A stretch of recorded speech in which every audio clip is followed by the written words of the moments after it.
अगर तेरे घर में लक्ष्मी नहीं आ रही हो तो कमल गट्टे को पानी में डाल शिव जी को चढ़ा कर। कमल का फूल बाजार में मिल रहा हो, जब तक कमल का पुष्प बाजार में मिले तब तक एक कमल का पुष्प सोमवार की सोमवार शंकर को चढ़ाना चालू कर दे।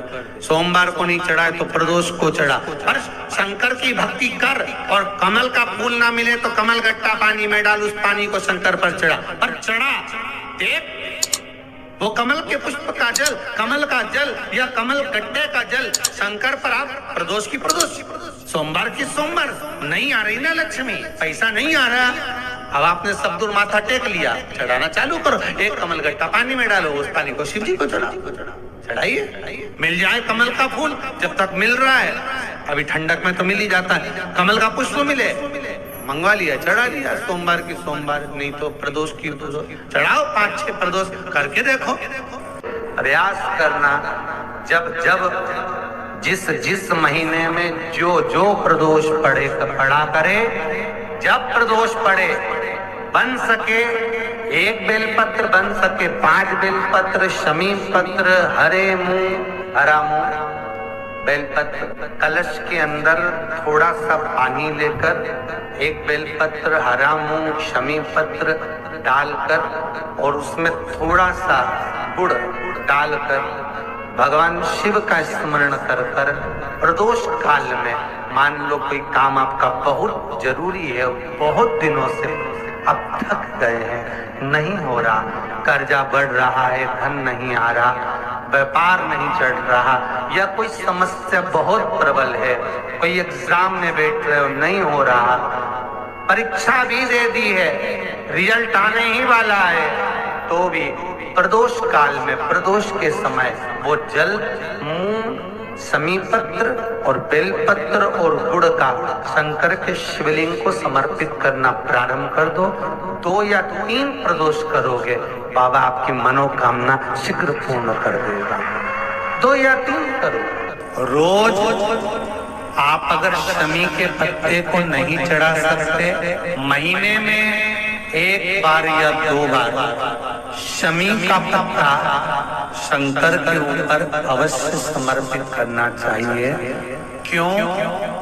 शरीर में अगर कोई बड़ी बीमारी आने वाली होती है तो बाबा उस विष को समाप्त कर देते हैं, मात्र शमी का पत्ता समर्पित करते हैं। भले महीने में 2 बार चढ़ाओ, हफ्ते में 1 बार चढ़ाओ, तुम्हारा मन पड़े तो हफ्ते में 2 बार चढ़ाओ। ज्यादा बीमारी है, शमी का पत्ता एक शिव जी के शिवलिंग पर और 1 पत्ता जहां से पानी बहकर नीचे गिरता है ना, जलाधारी में से शिव जी पे जल चढ़ाया, ये शिवलिंग, इस पर जल चढ़ाया तो ये पानी बहकर नीचे आता है, तो जहां गिरता है 1 पत्ता शिवलिंग के ऊपर और 1 पत्ता जहां से जल नीचे गिरता है वहां। अगर ज्यादा बीमारी है और ऐसा लग रहा है कि डॉक्टर कह रहे हैं कि तबीयत ज्यादा खराब हो सकती है, जांचे जाएगी, ये होगा वो होगा, तो 1 पत्ता शमी का ऊपर, 1 पत्ता जलधारी जो बहकर नीचे आती है पर चढ़ाना।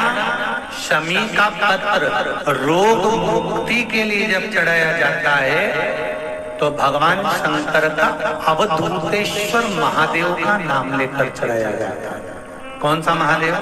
जम के बोलो जरा। अवधूतेश्वर महादेव। गाय के दूध का घी बनाकर उसकी 1 उंगली घी की अशोक सुंदरी वाली जगह पर लगाकर, जो व्यापार नहीं चलता हो, दुकान नहीं चलती हो, अशोक सुंदरी वाली जगह पर घृत लगाकर घर के दरवाजे पर या व्यापार के द्वार पर उस उंगली को लगा देना चाहिए। घृत पर होना गाय के घी की। जो प्रदोष आती है, मैंने बहुत ध्यान से सुना भाई, जो अपनी जिंदगी से बहुत तंग आ गए हो, परेशान हो गए हो, कष्टमय जीवन जी रहे हो, बहुत दुखी हो गए हो, उनके लिए ये स्कंद पुराण का चरित्र फिर मिले ना मिले, आप प्रेम से सुन लो।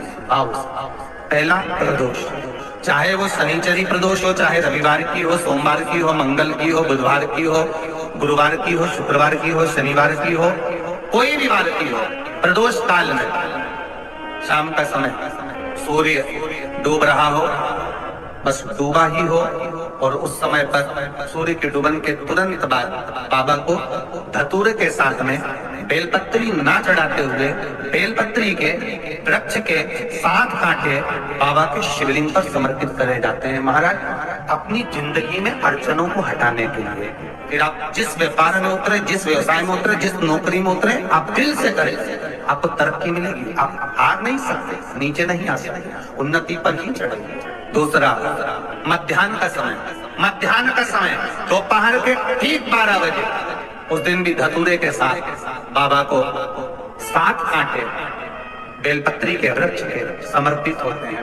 इसमें आप ये वाले जो कांटे हैं दोपहर 12 बजे वाले हैं, अगर कोई मदिरा पीने वाला हो, व्यसन में डूबने वाला हो, कोई जुआ खेलने वाला हो, कोई गलत वेश्यावृत्ति करने वाला या अपने मार्ग से विचलित कोई व्यक्ति है, उसके लिए भी ये कांटे बहुत काम आते हैं। रात्रि के समय पर, अर्थात शास्त्र अब घड़ी और पल का स्मरण करेंगे तो रात्रि के बजेंगे 10 से 12 बजे, 10 से 12 के बीच में धतूरे के साथ बाबा को शूल समर्पित होता है। हमारी बाधाओं को, हमारी तकलीफों को, व्यापार व्यवसाय के लिए, नौकरी सर्विस के लिए, बहुत सारे एग्जाम में आप बैठ लिए, गवर्नमेंट एग्जाम के लिए बैठ लिए, नहीं हो रहा, ये 3 बार मेरे शंकर को बेलपत्री के वृक्ष के शूल समर्पित होते हैं, उसका आनंद। गणेश जी को दुर्वा चढ़ती है, आपको पहले भी बताया। प्रयास करना 3 गांठ की दुर्वा होना चाहिए और उंगल कितना होना चाहिए? 12 उंगल की 3 गांठ की जो दुर्वा होती है वो सुखप्रद होती है। फिर निवेदन करूंगा, जिसको किडनी में प्रॉब्लम हो, लीवर में तकलीफ हो, डायलिसिस चल रहा हो या शरीर में कोई ऐसा भारी रोग हो गया हो या चर्म से जुड़ा हुआ रोग हो गया हो, तो उसके लिए कुएं के पास में या बावड़ी तालाब के नजदीक में जो सफेद दुर्वा होती है वो शंकर भगवान को और बालचंद्र को समर्पित कर कर सुबह सुबह खा लेने पर किडनी और लीवर की बीमारी ठीक होती चली जाती है। मान लो अगर किडनी के पास में कहीं पत्थरी भी आ गई तो वो भी उससे निकल जाती है। महाराज, दुर्वा का बड़ा महत्व है, उस दुर्वा का स्मरण मात्र आनंद सुख को देगा। एक और चीज का ध्यान करें, दोपहर में 12 बजे शंकर भगवान पर मात्र 3 दुर्वा शिव को अगर समर्पित करते हैं, भगवान शंकर को चढ़ा देते हैं, तो भारी जो बीमारी होती है, जैसे किसी को लगता है कि मुझे कोई ऐसा बड़ा रोग नहीं हो जाए, कैंसर जैसा रोग नहीं हो जाए, किसी किसी के दिमाग में ऐसा बैठा रहता है। जरा सी कोई बीमारी होती है ना तो उसको यही लगता है कि मुझे ये बीमारी होने वाली है। जरा सा कुछ होता ना तो उसको यही लगता है कि मुझे ये बीमारी ना हो रही है। जरा सा कहीं गांठ भी शरीर में हो गई तो ऐसा लगेगा कहीं बीमारी ना हो जाए। कहीं पर अगर